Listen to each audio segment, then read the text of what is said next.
મિત્રો, શું તમે જાણો છો કે એક વિશાળ હાથી એક પાતળી દોરી કેમ નથી તોડી શકતો? કારણ જાણીને તમે પણ ચોંકી જશો.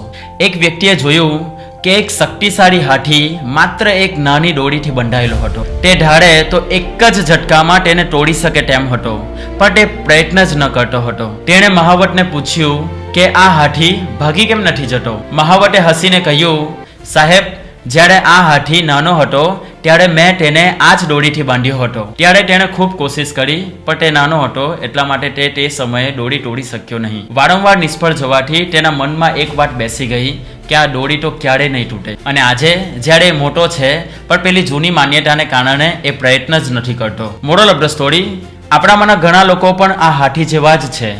ભૂતકાળની એકાદ નિષ્ફળતાને કારણે આપણે માની લઈએ છીએ કે આ કામ તો મારાથી ન થાય. તો યાદ રાખજો, તમારી હાર ત્યારે નથી થતી જ્યારે તમે નિષ્ફળ જાઓ છો, પણ ત્યારે થાય છે જ્યારે તમે પ્રયત્ન કરવાનું છોડી દો છો. જો વાર્તા પસંદ આવી હોય તો કોમેન્ટમાં જણાવજો, અને આવી જ એક મોટિવેશનલ સ્ટોરી સાથે આપણે ફરી મળીશું. ત્યાં સુધી મસ્ત રહો, ખુશ રહો.